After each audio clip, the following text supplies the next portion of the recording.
The first touch came in a quiet pause between songs, when his laugh faded and his palm drifted over my thigh, fingers pressing lightly as his eyes searched mine for a sign I wouldn't take back. The glass was still warm in my hand, and the couch cushion held our weight too close together, and when his hand slid lower by the smallest inch, every long year of being careful fell away like a coat dropped at the door. He said my name once, low and steady like he was speaking into a secret place, and I felt my breath catch as he squeezed gently, asking without words if tonight could finally be different from all the nights we let pass us by. Before I could answer with sense or doubt, my body answered for me, because I leaned into his touch, met his gaze without blinking, and set my glass down with a soft sound that told him we weren't going to pretend anymore. Hey, if you're here and feeling the vibe already, hit like, drop a comment, and subscribe to support these stories and help more people find them. It means the world, and it keeps us going. Thanks for being here. We had been friends long enough to call the same bar ours and the same game stupid, long enough to borrow sweaters without asking, and trade stories no one else ever heard, and somehow long enough to ignore the thing that kept growing in the quiet spaces between our jokes. I'm Alex, and he's Ben, both 30 and fine with it. The kind of 30 where you know which wine you like and which fights you won't start, yet still young enough to let a Friday evening run late when the company feels like a warm light on a cold street. His place smelled like cinnamon and cedar because he's the guy who buys candles on purpose, and I brought a heavy red because I'm the guy who thinks a second bottle is an excellent plan, especially when the week has been loud and the living room is soft. The playlist was lazy and low.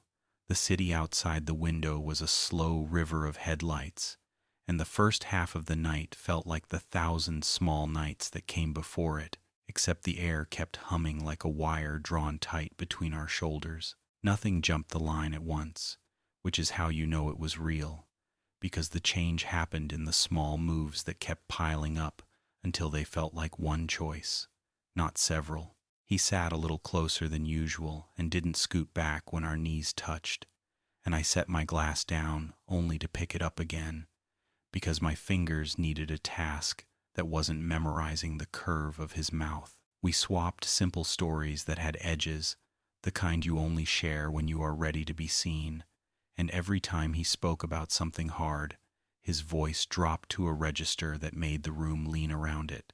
I asked a question and then another, and when his eyes softened in that guarded way, I put my hand on his forearm and left it there long enough to make a clear point that took years to find its voice. The point was not dramatic, at least not out loud, because the drama lived in our stillness, in the way he looked at my hand like it was both familiar and brand new, and in the way he didn't move away, not an inch. He told me he had spent the past month noticing the things I thought I hid, like how I listened harder when he got quiet, and how I always turned the lamp lower when his shoulders looked tight from the day. I told him I had spent the past year pretending a hug at the door was only a hug, and not a measure of how long I could stand to keep him at the safe distance of a friend. We didn't laugh much after that, not because it was heavy, but because the space for jokes had finally been filled with something better, something that asked for a slower voice and a steadier breath. When he shifted closer, the couch sighed under us, and the sound felt like a small green light we didn't need but still wanted to see. His knee pressed into mine again, firm this time, and he lifted his arm as if to stretch, then dropped it along the back of the couch so his fingers brushed the curve of my shoulder like a reason and not an accident. I tipped my head the smallest bit toward his hand, and the electricity that ran down my neck felt like a sentence we had both rehearsed in our sleep, now finally spoken in a room that could hold it. He said, very softly, that he didn't want to guess wrong, and I said, very clearly, that he wasn't guessing anymore. Not tonight, not with me here, and his hand exactly where it knew to be. Then came the moment that rewrote the room without raising its voice. The exact breath when he let his palm slip from the back of the couch to the side of my chest, slow as a promise and just as sure. He was careful, and I was steady, and when his fingers traced down my ribs to my waist, he paused long enough for me to cover his hand with mine, pressing him there like a seal on a note you never planned to hide again. We turned toward each other at the same time, which felt like proof we had both been working from the same map. And when our foreheads touched, I heard the smallest laugh break out of him, surprised and grateful and a little wild. My mouth found his with an ease that shook me, not frantic and not shy, just full and warm and slow, the kind of kiss that says I see you and I have for so long, and now I am done pretending I do not. His fingers curled at my hip through the thin cotton of my shirt, and my hand slid up the line of his throat to his jaw, my thumb learning the angle I had wanted to know for years without saying so. He kissed me back with a patience that burned hotter than any rush, drawing me forward until my knee bumped his, and our chests fit together, then easing away only far enough to breathe my name, like it meant the beginning of something we both could finally name.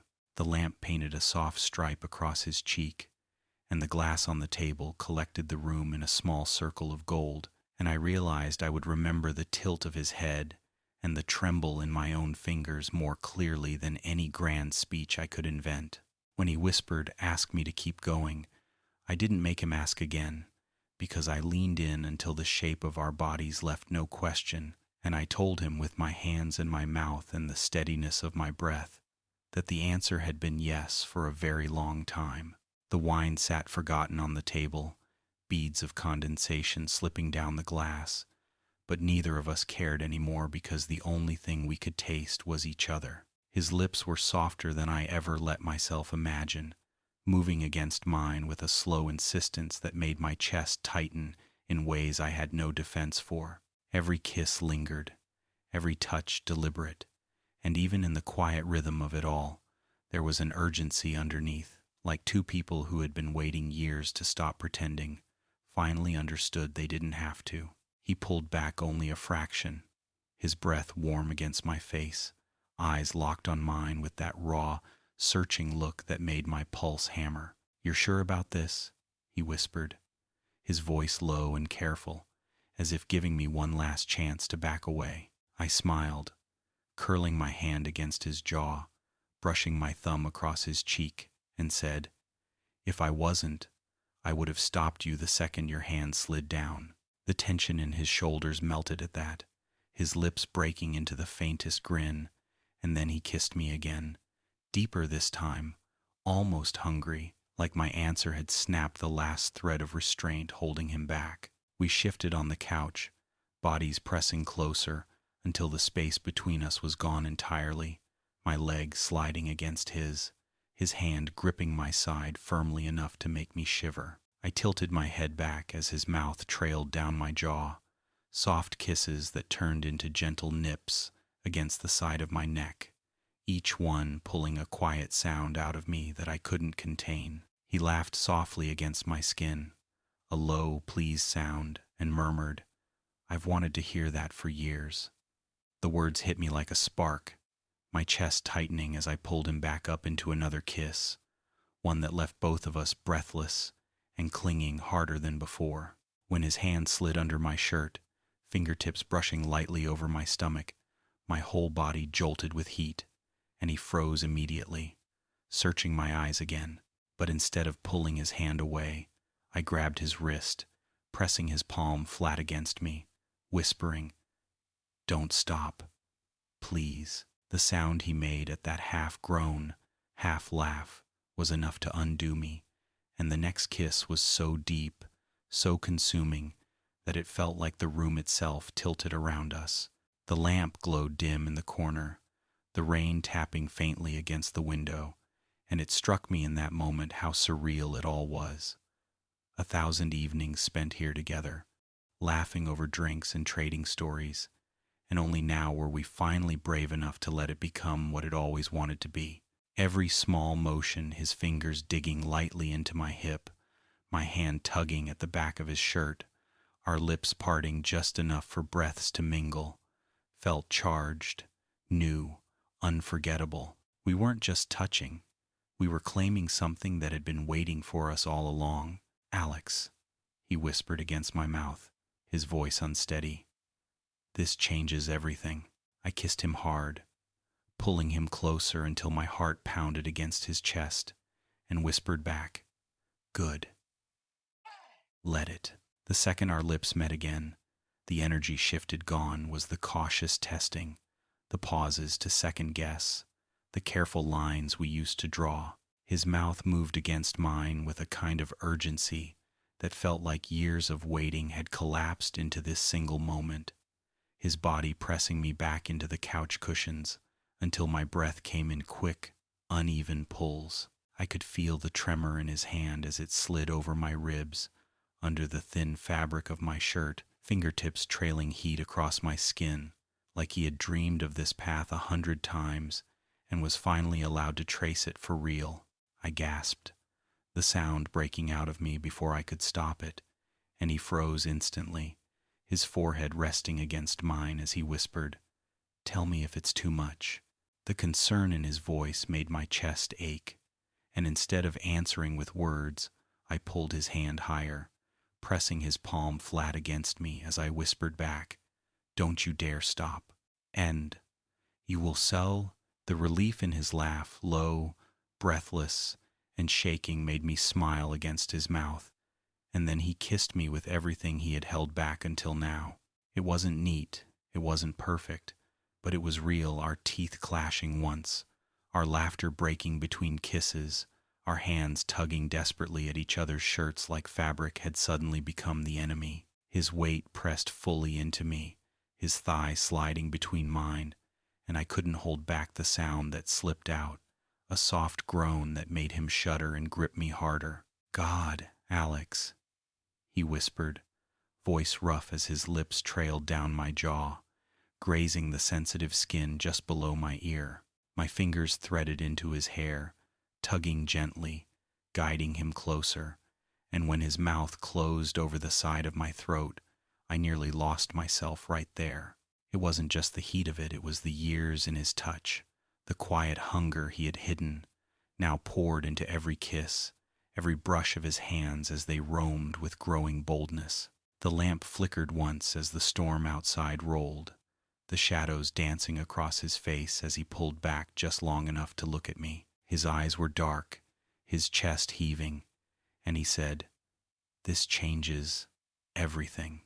I smiled, breathless and certain, and whispered, "Good. Let it." And then he kissed me again, harder than before, his hand sliding lower, gripping my hip with a desperate strength that told me he wasn't going to let me go, not tonight, not ever.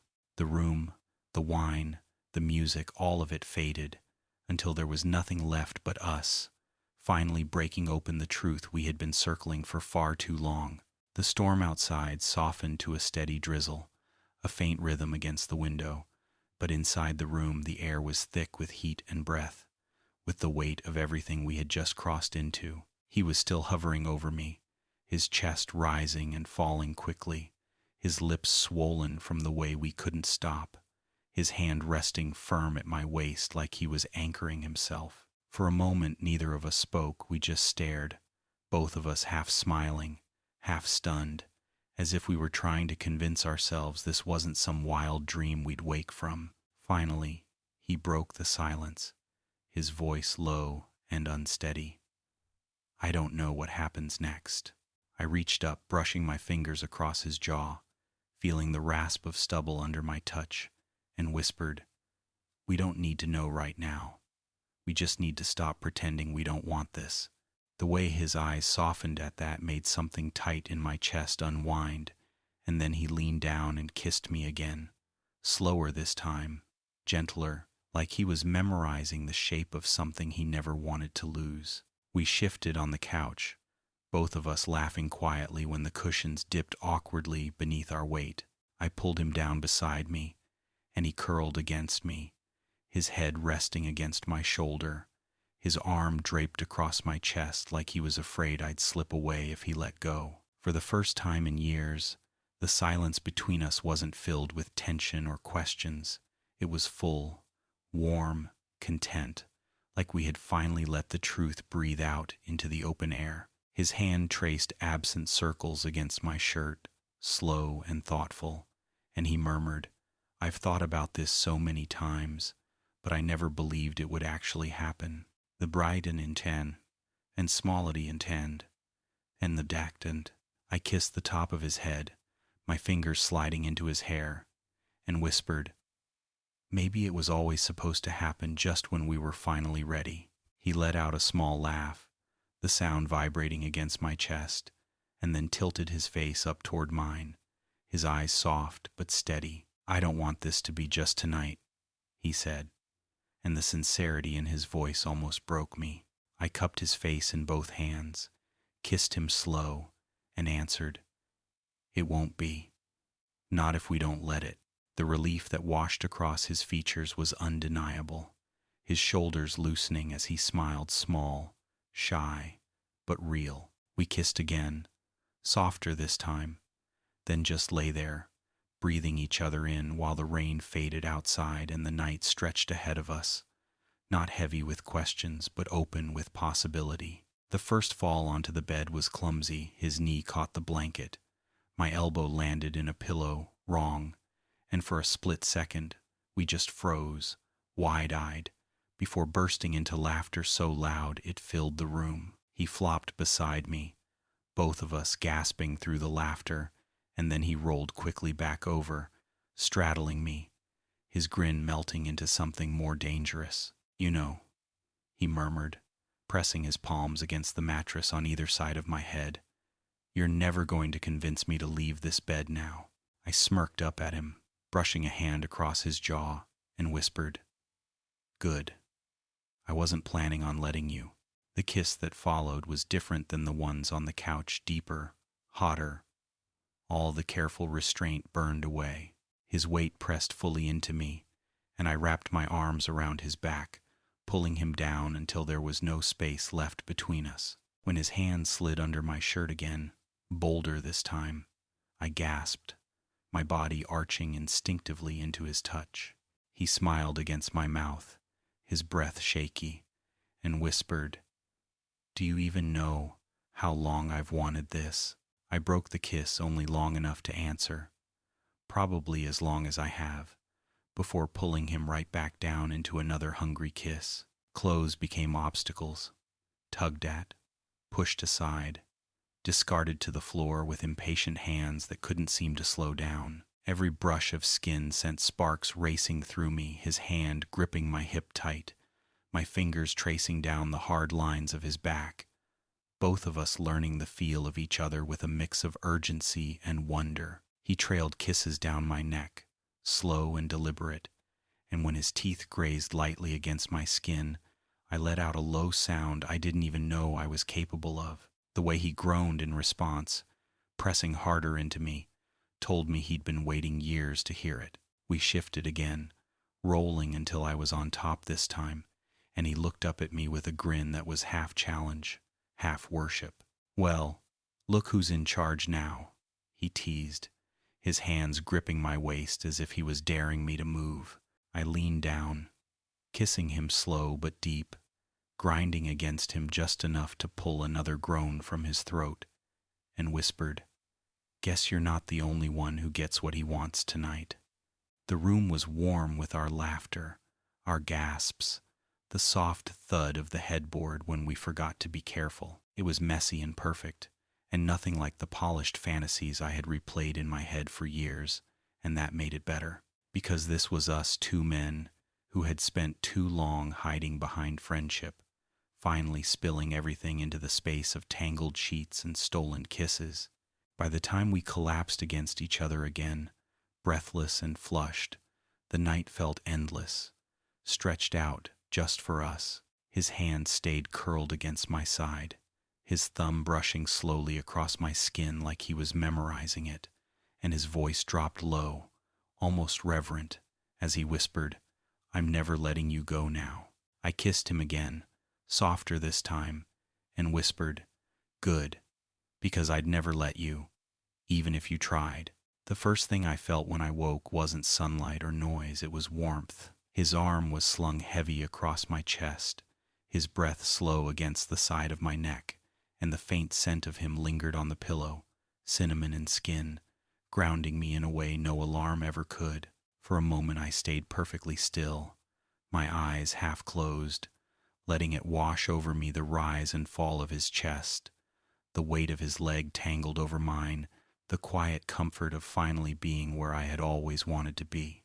I turned slightly, careful not to wake him, and just looked at him. His lips were parted, his hair a mess, and there was a softness to his face I had never seen before, like he had finally let go of something he'd been carrying too long. The sight made my chest tighten, not with panic, but with an ache so full it felt like gratitude. After years of wondering, years of holding back, here he was pressed against me, not by accident or mistake, but by choice. Eventually, he stirred, his eyelids fluttering open. He blinked at me with that same sleepy grin I had seen on late-night movie marathons. Only now it carried something heavier, something unspoken, but understood. "Morning," he mumbled, his voice low and rough. "Morning," I whispered back, brushing a hand across his jaw. He stretched, pulling me closer instead of away, and kissed me softly, a slow press of lips that felt more intimate than anything we had done the night before. It wasn't hunger this time, it was assurance, a promise hidden in the quiet. When he pulled back, he looked at me for a long moment before saying, "I don't want this to be just one night." My heart thudded at the honesty in his tone, and I smiled, kissing him again before whispering, "It won't be. Not if we don't let it." We lay there for a while, talking quietly, laughter bubbling up between kisses as we replayed stupid memories from years ago. At one point, he admitted, "Do you remember the summer after college, that night on your balcony, when we sat drinking beer until sunrise? I almost kissed you then." I blinked, stunned, before laughing softly. "Are you kidding me? I almost kissed you that night too." The way his grin spread, wide and relieved, made me realize just how much time we had wasted, but also how much time we had left to make up for it. When we finally rolled out of bed, hours later, the wine glasses were still sitting untouched on the table, reminders of the night we had started as friends and ended as something far more. He reached for my hand as we passed through the living room, not hesitating, not checking if I'd pull away. And when our fingers laced together, it felt so natural I wondered how we had managed without it all this time. The hours slipped by in a blur that didn't feel like hours at all. It felt like we'd stumbled into some new rhythm that had been waiting for us, patient but persistent, until now.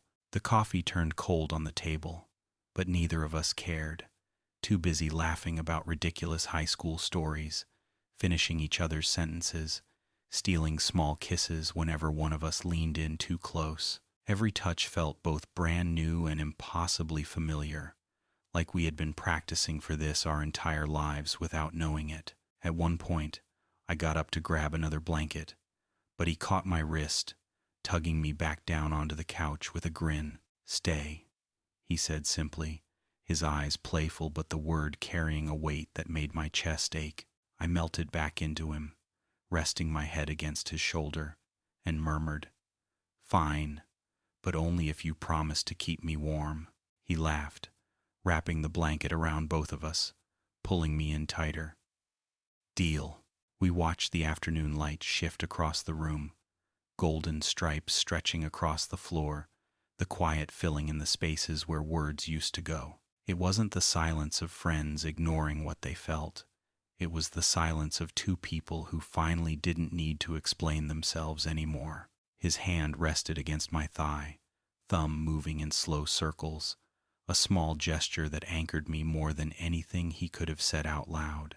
After a while, he tilted his head, studying me with that look he always gave when he was about to ask something important. "Do you think this, us, will feel strange once we leave this couch?" he asked softly. I thought about it for a moment, then shook my head. No, I think it'll feel even better, because then it won't just be something that happened here, it'll be something that follows us everywhere. The way his expression softened, his lips curving into that slow, genuine smile, told me he believed me. He shifted, cupping my jaw, brushing his thumb across my cheekbone, and whispered, "I keep thinking about all the times I wanted to tell you and didn't. All the times I stopped myself." I kissed his palm, looking up at him, and said, "Then don't stop anymore. Not now. Not ever." The look in his eyes at that moment, relief, joy, hunger, love, all tangled together, was something I knew I'd carry with me forever. We ended up curled under the blanket until the light outside dimmed again, the city slowly trading gold for shadow. Dinner never crossed our minds. The untouched glasses of wine stayed on the table, and the game we had promised to finish sat abandoned. All that mattered was the couch, the quiet, and the steady realization that our lives had shifted in a way that neither of us wanted to undo. By the time he kissed me again, slow and deep, whispering, "I'm not leaving tonight," I realized this wasn't just a new chapter, it was a whole new story. The city outside had gone quiet by the time we finally moved from the couch, shadows stretching across the floor, the only light in the room coming from the dim glow of the lamp and the steady flicker of headlights passing on the street below. We hadn't eaten, we hadn't finished our wine, and the game console sat untouched, its screen long since gone dark, but none of that mattered. All that mattered was the way his hand never left mine, the way his eyes kept finding me in the soft silence, like he couldn't believe I was really there, letting this happen. We lay side by side now, stretched across the couch with the blanket tangled around our legs, our foreheads pressed together, trading kisses that weren't rushed anymore. Each one was slower, deeper, carrying a weight. We both understood that this wasn't just about heat or hunger, but about everything we had denied ourselves for far too long. I could feel the steadiness in his touch, the way his thumb stroked my skin absent-mindedly, like he wasn't just exploring me, he was memorizing me.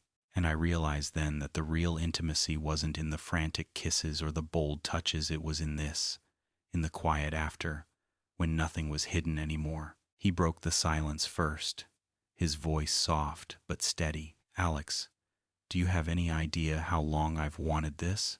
I smiled faintly, brushing my lips against his. "Probably as long as I have." He laughed.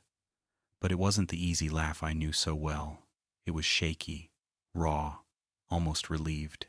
I thought I was going to carry it forever, never say a word. But now I don't want to stop saying it. Not ever. I kissed him again, slow, lingering, and whispered, "Then don't." The words seemed to unlock something in both of us, because he pulled me closer, holding me tight against his chest, and I felt his heart pounding hard under my palm. It was fast, unsteady, but real, and it matched my own. We stayed like that for a long time, breathing together, until the city outside felt like nothing but a distant hum, and the couch beneath us felt like the center of the world. Eventually, he tilted his head back just enough to look me in the eye, his expression softer than I'd ever seen. "This is real, right? We're not going to wake up tomorrow and pretend it didn't happen?" I shook my head, smiling, and pressed a kiss to the corner of his mouth. "No pretending. Not anymore. We've wasted enough years." His eyes closed for a moment, like he was absorbing every word, and when they opened again, the fear was gone. All that was left was certainty. We fell asleep like that, entwined, warm and unafraid, and when I woke hours later to find him still holding me, his face peaceful in the quiet light of dawn, I knew with absolute clarity that we hadn't just crossed a line. We had started something bigger, something lasting, something that finally felt like home. If you're still here, it means you made it all the way to the very end. Thank you. Drop a comment with the secret word couch, so we know who stayed with us through every moment.